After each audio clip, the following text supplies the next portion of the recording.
আকৌ এবাৰ স্বাগতম জনাইছো কেএছকে এডুকেয়াৰ চেনেলটোলৈ। আজি আমি পৰিমিতিৰ বিষয়ে আলোচনা কৰিম।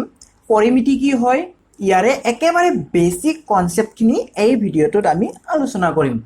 এটা পৰিমিতি মানেনো কি হয়? পৰিমিতি মানে হৈছে আমাৰ যিকোনো এটা চিত্ৰৰ জোখমাখ কৰা। এতিয়া সেই চিত্ৰটোৰ কি হ'ব পাৰে, বাহুকেইটা জোখমাখ হ'ব পাৰে বা চিত্ৰটোৱে আগুৰা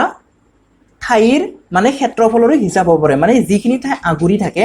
সেইখিনিৰো হিচাপ হ'ব পাৰে। এতিয়া এই পৰিমিতিত আমি হিচাপ কৰিম পৰিসীমা, কালি আৰু আয়তন। এতিয়া এই কালি আৰু আয়তন এইটো 2D বস্তুবিলাকৰ কাৰণে হ'ব পাৰে বা 3D বস্তুবিলাকৰ কাৰণেও হ'ব পাৰে। এতিয়া আমি বিশেষকৈ এই ভিডিঅ'টোত 2D বস্তুবিলাকৰ কাৰণেহে পৰিসীমা আৰু কালি উলিয়াম আৰু ইয়াৰ পৰৱৰ্তী ভিডিঅ'টোত আমি বিশেষকৈ আয়তনৰ ওপৰত বেছি গুৰুত্ব দিম। কিন্তু এই ভিডিঅ'টোত আমি পৰিসীমা আৰু কালি 2D বস্তুবিলাকৰ কাৰণে বেছি গুৰুত্ব দিম। এতিয়া পৰিসীমা মানেনো কি হয়? পৰিসীমা মানে হৈছে কোনো এটা বন্ধ চিত্ৰৰ সীমাৰ মুঠ দৈৰ্ঘ্যক চিত্ৰটোৰ পৰিসীমা বোলে। মানে কি বুলি কৈছে ইয়াত, যে যিকোনো এটা বন্ধ চিত্ৰ হ'ব পাৰে, সেই বন্ধ চিত্ৰৰ চাৰি সীমাটোৰ যোগফলে হৈছে মানে কি হয়, পৰিসীমা। মানে চাৰি সীমা মানে যিটো আমাৰ বেৰ থাকিব, সেই বেৰটোৰ গোটেইকেইটাৰ মুঠ মানে গোটেইকেইটাৰ যোগফলটোৱে হৈছে আমাৰ পৰিসীমা। যিকোনো এটা চিত্ৰ হ'ব পাৰে, সেইটো বন্ধ হ'ব লাগিব। সেই বন্ধ চিত্ৰটোৰ যিটো আমাৰ বেৰ থাকিব, সেই বেৰকেইটা যোগ কৰিলে আমি পৰিসীমা পাই যাম। এতিয়া আমি উদাহৰণস্বৰূপে ত্ৰিভুজ লৈছো, যে ত্ৰিভুজৰ পৰিসীমা আমি ইয়াতে নিৰ্ণয় কৰিম। তেতিয়া কি কৰিব লাগিব, আমি ত্ৰিভুজত যেহেতু তিনিটা বাহু থাকে, সেই তিনিটা বাহুৰ মাপ যোগ কৰি দিলে আমি কি পাই যাম, ত্ৰিভুজৰ পৰিসীমাটো পাই যাম। এতিয়া ইয়াতে মই চিত্ৰটো লৈছো, ABC ত্ৰিভুজ হয় আৰু এই ABC ত্ৰিভুজটোৰ ধৰি লৈছো আমি এই AB যিটো বা AB বাহু আছে, এই AB বাহুৰ দৈৰ্ঘ্য L, যিটো BC বাহু আছে, BC বাহুৰ দৈৰ্ঘ্য হৈছে L2 আৰু যিটো বা AC বাহু আছে, AC বাহুৰ দৈৰ্ঘ্য হৈছে L3। তেতিয়াহ'লে আমাৰ ইয়াতে কি কোৱা আছে, যে ত্ৰিভুজৰ পৰিসীমা কি হয়, যে তিনিটা বাহুৰ যোগফল। তিনিটা বাহুৰ যোগফলে হৈছে আমাৰ পৰিসীমা। কিহৰ পৰিসীমা? ত্ৰিভুজৰ পৰিসীমা। তো এই চিত্ৰটোৰ কাৰণে আমি যদি পৰিসীমা উলিয়াব লাগে, তেতিয়াহ'লে এই যিটো বা L, L2, L3 যেটা বাহু আছে নহয়, সেই বাহুকেইটা যোগ কৰি দিলে হৈ গ'ল। তো এই চিত্ৰটোৰ কাৰণে হ'ব আমাৰ পৰিসীমা L plus L2 plus L3। তিনিটা বাহু যোগ কৰি দিলে হৈ গ'ল। এতিয়া কেতিয়াবা এই ত্ৰিভুজটো কি হ'ব পাৰে, সমবাহু ত্ৰিভুজ হ'ব পাৰে, বিষম বাহু ত্ৰিভুজ হ'ব পাৰে, সমদ্বিবাহু ত্ৰিভুজ হ'ব পাৰে। তো এইটো আমি জাষ্ট চালো যে ত্ৰিভুজৰ পৰিসীমা কেনেদৰে উলিওৱা হয়। ত্ৰিভুজৰ পৰিসীমা উলিয়াবলৈ কি কৰিব লাগিব, তিনিটা বাহু যোগ কৰি দিব লাগিব। এতিয়া আমি চাম যে সমবাহু ত্ৰিভুজৰ পৰিসীমা আমি কেনেদৰে উলিয়াম। এতিয়া সমবাহু ত্ৰিভুজ মানে কি হয়, আমাৰ গোটেইকেইটা বাহু সমান। গতিকে এই ত্ৰিভুজটোৰ কাৰণে আমি ধৰি লৈছো এই AB যিটো বাহু আছে, এই AB বাহুৰ দৈৰ্ঘ্য হৈছে A, যিটো গোটেইকেইটা বাহু সমান, সেইকাৰণে এই BC বাহুৰ দৈৰ্ঘ্য কিমান হ'ব, আমাৰ A হ'ব আৰু AC বাহুৰ দৈৰ্ঘ্য কিমান হ'ব, আমাৰ A হ'ব। গতিকে সমবাহু ত্ৰিভুজৰ কাৰণে পৰিসীমা কি হ'ব, এতিয়া A plus A plus A কি হৈ গ'ল লাষ্টত, যেহেতু A তিনিটা হ'লে সেইকাৰণে হ'ব আমাৰ 3A। A মানে কি হয়, এটা বাহুৰ দিশ হয়। সেইকাৰণে আমি ডাইৰেক্টলি মনত ৰাখিব পাৰিম যে সমবাহু ত্ৰিভুজৰ পৰিসীমা হৈছে 3 পূৰণ এটা বাহুৰ দিশ। সমবাহু ত্ৰিভুজৰ পৰিসীমা হ'ল 3 পূৰণ বাহুৰ দিশ। এতিয়া আমি চাম সমদ্বিবাহু ত্ৰিভুজৰ কাৰণে পৰিসীমা কি হ'ব। সমদ্বিবাহু ত্ৰিভুজ মানে কি হয়, যে ত্ৰিভুজৰ দুটা বাহু সমান। এতিয়া এইটোত AB আৰু BC বাহু দুটা সমান হয়। গতিকে AB টো আমি যদি দৈৰ্ঘ্যটো A বুলি ধৰি লওঁ, AB টোৰ, তেতিয়া BC বাহু দৈৰ্ঘ্য কিমান হৈ যাব, আমাৰ A হৈ যাব। আৰু ধৰি লৈছো আমি এই AC বাহু দৈৰ্ঘ্য B হয়। গতিকে সমদ্বিবাহু ত্ৰিভুজৰ পৰিসীমা কি হ'ব, এতিয়া গতিকে যোগ কৰি দিম আমি A যোগ এ যোগ বি এ যোগ এ কি হ'ব টুৱাইচ এ প্লাছ বি এইটোৱে হৈছে আমাৰ সমদ্বিবাহু ত্ৰিভুজৰ পৰিসীমা ইয়াৰ পিছত আহিব বিষমবাহু ত্ৰিভুজ এতিয়া বিষমবাহু ত্ৰিভুজ মানে কি হয় যে ত্ৰিভুজৰ গোটেইকেইটা বাহুৰ মান বেলেগ বেলেগ হয় আমি ইয়াতে এই যেটো বা এবি বাহু আছে এবি বাহুৰ দৈৰ্ঘ্য আমি এ বুলি ধৰিছো আৰু বিসি বাহুৰ দৈৰ্ঘ্য বি আৰু এসি বাহুৰ দৈৰ্ঘ্য সাপোজ সি হয় তেতিয়া হলে বিষমবাহু ত্ৰিভুজৰ আমি পৰিসীমা কি পাম এ প্লাস বি প্লাস সি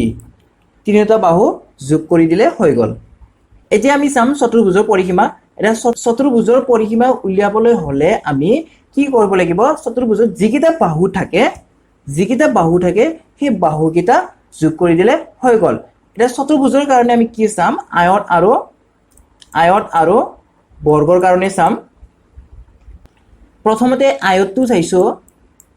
আয়তৰ কাৰণে এবিৰ দৈৰ্ঘ্য হৈছে আমাৰ এল আৰু বিসিৰ কি হ'ব আয়তৰ প্ৰস্থ হৈ যাব প্ৰস্থটো আমি সাপোজ বি ধৰিছো আকৌ ডিসি টো কি হৈ যাব এই ডিসি বা সিডি আমাৰ দৈৰ্ঘ্য হৈ যাব গতিকে এল হ'ব যেহেতু আমাৰ আয়তৰ বিপৰীত বাহু কেইটা সমান হয় আৰু এডি টো কি হৈ যাব এই এডি টো আমাৰ প্ৰস্থ হৈ যাব আকৌ বি হৈ যাব বি হ'ব হেতু গতিকে পৰিসীমা মানে মই কি বুলি কৈছিলো পৰিসীমা মানে হৈছে গোটেইকেইটা বাহুৰ যোগফল এতিয়া আয়তৰ পৰিসীমা কি হ'ব B plus L plus B plus L ইয়াতে এতিয়া বি কেইটা আছে আমাৰ এটা দুটা গতিকে আমি লিখিব পাৰিম টুৱাইচ বি প্লাস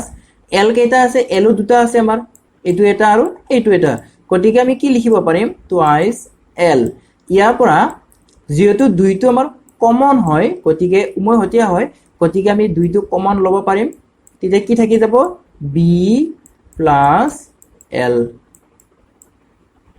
অৰ্থাৎ আমি সমুকৈ এনেকে মনত ৰাখিব পাৰিম আয়তৰ পৰিসীমা উলিয়াবলৈ হলে দিশ আৰু প্ৰস্থ যোগ কৰি দুইৰ লগত পূৰণ কৰি দিলে হৈ গল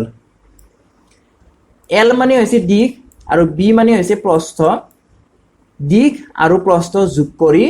দুইৰ লগত পূৰণ কৰি দিলে আমি কি পাম আয়তৰ পৰিসীমা পাই যাম আমি আয়তৰ পৰিসীমা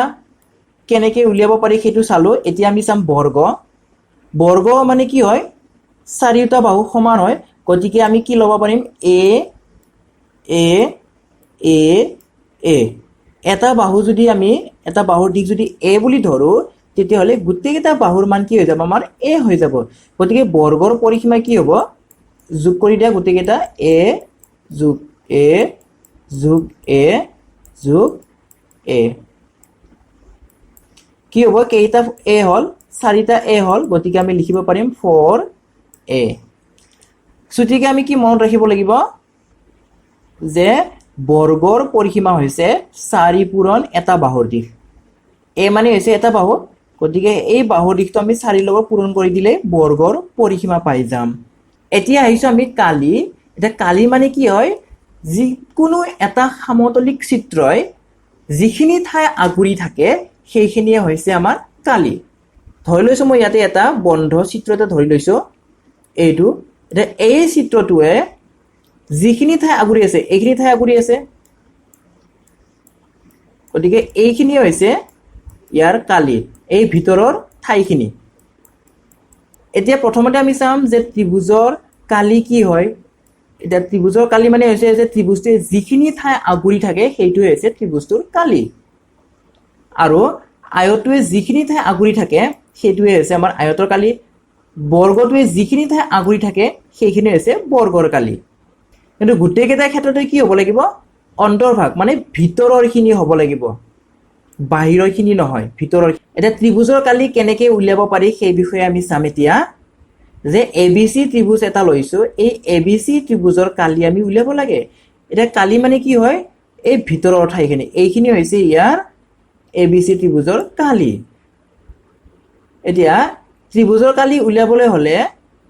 আমি কি জানিব লাগিব ভূমি আৰু উচ্চতা এই BC টো হৈছে আমাৰ ভূমি আৰু AB টো হ'ব উচ্চতা ধৰি লৈছো উচ্চতাটো হৈছে আমাৰ H আৰু এই BC যে ভূমি হয় ভূমিটো হৈছে B তেতিয়া আমি ত্ৰিভুজৰ কালি কি পাই যাম হাফ ইনটু ভূমি পূৰণ উচ্চতা বা উন্নতি এটা ভূমি মানে কি হয় ইয়াতে ভূমি কি ধৰিছো আমি B গতিকে ইয়াতে আমি কি লিখিব পাৰিম B ইনটু উচ্চতা হৈছে H গতিকে ত্ৰিভুজৰ কালি কি হ'ল half into B into H আৰু এটা কথা কৈ দিও মই ইয়াতে যেতুবা আমাৰ একক হয় সেইটো প্ৰস্থত যি দিয়া থাকে সেইটো বৰ্গ কৰি দিলে হৈ গল কেনেকে সোৱা এটা B ৰ কাৰণে যেটো ভূমি থাকিব ভূমিৰ কাৰণে সাপোজ যদি আমাৰ যদি সেন্টিমিটাৰ থাকে আৰু উচ্চতাৰ কাৰণে যদি সেন্টিমিটাৰ থাকে তেতিয়া হলে কালিৰ কাৰণে আমাৰ এককটি কি হৈ যাব বৰ্গ সেন্টিমিটাৰ আৰু যদি মিটাৰ থাকে তেতিয়ালে কি হৈ যাব মিটাৰ স্কয়াৰ বা বৰ্গ মিটাৰ এতিয়া আমি চাম আয়তৰ কালি কেনেকৈ উলিয়াব পাৰি আয়তৰ কালি হৈছে এই আয়তটোৱে যিখিনি ঠাই আগুৰি আছে সেইখিনি হৈছে আয়তৰ কালি প্ৰথমতে আমি এই যে AB বাহু হয় মানে দৈৰ্ঘ্য হয় আয়তৰ যেটো দৈৰ্ঘ্য হয় এই দৈৰ্ঘ্যটো আমি L বুলি ধৰিছো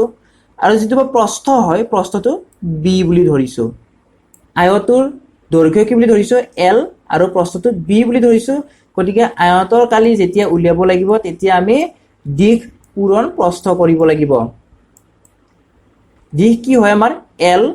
প্ৰস্থ কি হয় B গতিকে আয়তৰ কালি কি হল L ইনটু B একক কি হ'ব যেটো প্ৰশ্ন দিয়া থাকে সেইটো বৰ্গ কৰি দিলে হৈ গল সেন্টিমিটাৰ যদি দিয়া থাকে দুটা তেতিয়া হলে কি হৈ যাব সেন্টিমিটাৰ স্কয়াৰ আৰু যদি দুটা মিটাৰ দিয়া থাকে কি হ'ব মিটাৰ স্কয়াৰ এতিয়া আমি বৰ্গৰ কালি উলিয়াম এই বৰ্গতে কিমানখিনি ঠাই কৰি আছে সেইটো হৈছে বৰ্গৰ কালি যেটো বৰ্গৰ গুটেকেটা বাহু কি হয় সমান হয় গতিকে আমি ইয়াতো কি বুলি ধৰি লৈছো A বুলি ধৰি লৈছো গুটেকেটা গতিকে কালি লতি কি কৰিব লাগিব ইয়াতে যিকোনো দুটা বাহু পূৰণ কৰি দিয়া যে যিকোনো দুটা বাহু বুলি ক'লে সাধাৰণতে কি হয় দিশ আৰু প্ৰস্থ হয় যেহেতু বৰ্গৰ ক্ষেত্ৰত দিশ আৰু প্ৰস্থ সমান গতিকে একে হ'ব আমাৰ কি হ'ব A পূৰণ A কি আহি যাব A স্কয়াৰ অৰ্থাৎ বাহু স্কয়াৰ মানে এটা বাহুৰ মান জনা থাকিলে সেই বাহুটো যদি সেই বাহুটোৰ লগতে মানে নিজৰ লগতে পূৰণ কৰি দিলে আমি কি পাই যাম বৰ্গৰ কালি পাই যাম ধৰি লৈছো এক্সাম্পল এটা লৈছো এটোৰ ক্ষেত্ৰত যে এটো এটা বৰ্গ হয় আৰু এটা বাহুৰ দিক 4 সেন্টিমিটাৰ হয় তেতিয়া হলে এই 4 সেন্টিমিটাৰ বাহু বিশিষ্ট বৰ্গটোৰ কালি কিমান হ'ব কি কৰিব লাগিব ইয়াৰ লগতে পূৰণ কৰিব লাগিব কি আহিব 4 পূৰণ 4 কি হ'ব 16 সেন্টিমিটাৰ দিয়া আছে গতিকে সেন্টিমিটাৰ স্কয়াৰ এতিয়া আমি চাম ট্ৰেপেজিয়ামৰ কালি এই ট্ৰেপেজিয়ামটোৱে ইয়াৰে নামকৰণটো কৰিলো প্ৰথমতে A B C D এই ট্ৰেপেজিয়ামটোৱে যিখিনি ঠাই আগুৰি আছে সেইখিনি হৈছে ট্ৰেপেজিয়ামৰ কালি এতিয়া ট্ৰেপেজিয়াম মানে কি হয় সেইটো প্ৰথমতে জানিব লাগিব আমি ট্ৰেপেজিয়ামত কি হয় মাথু দুটা বাহুৱে সমান্তৰাল হৈ থাকে মই আগৰ ভিডিঅত কৈছো যদি চোৱা নাই এতিয়াও চাই লওক মই আই বাটনত দি দিম গতিকে ট্ৰেপেজিয়ামৰ কালি উলিয়াবৰ কাৰণে আমি কি কৰিম প্ৰথমতে এটা কৰ্ণ উলাই লম সাপোজ A আৰু C সংযোগ কৰি দিলো এনেকুৱাকে A আৰু C সংযোগ কৰি দিয়াৰ লগে কি পালো আমি AC কোণ পাই গলো তো ট্ৰেপেজিয়ামৰ কালি কি হয় আমাৰ হাফ ইনটু সমান্তৰাল বাহু দুটাৰ যোগফল ইনটু উন্নতি এতিয়া এইটো আমি কেনেদৰে পাও চাবা যেটো এতে আমি কি পালো ইয়াতে দুটা ত্ৰিভুজ পালো কি দুটা ত্ৰিভুজ পালো এইটো এটা ত্ৰিভুজ হয় আৰু এইটো এটা ত্ৰিভুজ হয় ADC এটা ত্ৰিভুজ ABC এটা ত্ৰিভুজ এই ত্ৰিভুজৰ কালি আমি যদি যোগ কৰি দিও তেতিয়া কি হৈ যায় আমাৰ ট্ৰেপেজিয়ামৰ কালি হৈ যায় এটা ত্ৰিভুজৰ কালি মানে কি হয় হাফ পূৰণ ভূমি ইনটু উচ্চতা বা ভূমি ইনটু উন্নতি গতিকে দুটাৰে ক্ষেত্ৰত আমি যদি তেনেকৈ উলিয়াও তেতিয়া আমি কি পাই যাম এইটো পাই যাম আমি ওকে আমি এটা এটাকে কৰি যাও এই এক নম্বৰ ত্ৰিভুজৰ কালি আমি প্ৰথমতে উলিয়াই লম ইয়াৰ কাৰণে আমাক কি লাগিব ধৰি লৈছো আমাৰ এইটো DC টো কি হয় ভূমি হয় সাপোজ এইটো আমাৰ কি হয় B আৰু এইটো হল উচ্চতা এইটো হল H আমি এতিয়া এক নম্বৰ ত্ৰিভুজ আৰু দুই নম্বৰ ত্ৰিভুজৰ কালি উলিয়াই লম আৰু এই কালি দুটা কৰিলে আমি কি পাই যাম এইখিনি পাই যাম গতিকে 1 নম্বৰ ত্ৰিভুজৰ কালিটো প্ৰথমতে উলিয়াই লও ইয়াৰ কাৰণে আমি এইটো টানি লৈছো উচ্চতাটো ধৰি লৈছো এইটো h হয় উচ্চতাটো আৰু ভূমিটো কোনটো হয় DC গতিকে ত্ৰিভুজৰ কালি 1 নম্বৰ ত্ৰিভুজৰ কালি আমি কি পাই যাম হাফ ইনটু ভূমি কি হয় DC তো হলো আমাৰ ভূমি DC ইনটু h এইটো হৈছে 1 নম্বৰ ত্ৰিভুজৰ কালি 2 নম্বৰ ত্ৰিভুজৰ কালি কি হ'ব একেদৰে আমাৰ একে হ'ব 2 নম্বৰ ত্ৰিভুজৰ কালি ভূমি কি হ'ব AB এটো যোগ কৰি দিও হাফ ইনটু ভূমি হল AB আৰু উচ্চতা কি হ'ব উচ্চতা আমাৰ উচ্চতা হ'ব এইখিনি উচ্চতা হ'ব এইখিনি গতিকে এইখিনি ধৰি লৈছো আমাৰ h হয় উচ্চতাটো কি আহিব ইয়াতে h আহিব এতিয়া চোৱা 1/2 কমন হৈ আছে উময় হতে হৈ আছে গতিকে আমি 1/2 আগতে লৈ আহিব পাৰিম ইয়াৰ পিছত h টো দুটাতে আছে আমি h আকৌ কমন ল'ব পাৰিম এতে h আহি যাব যে যিখিনি বাকি থাকিল সেইখিনি ব্ৰেকেটত লিখি দে কি বাকি থাকি গল DC প্লাস আছে প্লাস দিম আৰু AB এতিয়া চোৱা 1/2 ইনটু উচ্চতা তাৰ পিছত ব্ৰেকেটৰ ভিতৰত কি হৈ আছে DC প্লাস AB এতিয়া AB আৰু DC আমাৰ কি হৈ আছে AB আৰু DC সমান্তৰাল হৈ আছে গতিকে আমি কি পালো 1/2 ইনটু সমান্তৰাল বাহু দুটাৰ যোগফল আছে আমাৰ সমান্তৰাল বাহু দুটাৰ যোগফল ইনটু উন্নতি মানে হৈছে আমাৰ উচ্চতা কি আছে আমাৰ h আছে গতিকে ট্ৰেপেজিয়ামৰ কালিৰ আমাৰ যিটো সূত্ৰ হয় বা যিটো আমাৰ ফৰ্মুলা হয় সেইটো কি হল আমাৰ 1/2 into DC plus AB into h এইটো হ'ব আমাৰ এই চিত্ৰটোৰ কাৰণে যদি নামকৰণটো বেলেগ হৈ যায় তেতিয়া হলে বেলেগ হ'ব পাৰে গতিকে এই প্ৰথমটো মনত ৰাখিলে হৈ গল কি মনত ৰাখিব লাগিব 1/2 ইনটু সমান্তৰাল বাহু দুটাৰ যোগফল ইনটু উন্নতি আজিলৈ বাস ইমানতে সামৰিলো ইয়াৰ পিছৰ পৰ্যায়ৰখিনি আমি বেলেগ এটা ভিডিঅ'ত আলোচনা কৰিম গতিকে ভিডিঅ'টো চাই কেনেকুৱা পালা কমেন্ট বক্সত জনাবা লাইক কৰিবা বন্ধু বৰ্গৰ সৈতে শেয়াৰ কৰিবা আৰু সাবস্ক্ৰাইব কৰিবলৈ একেবাৰে নাপাহৰিবা থ্যাঙ্কস ফৰ ওয়াচিং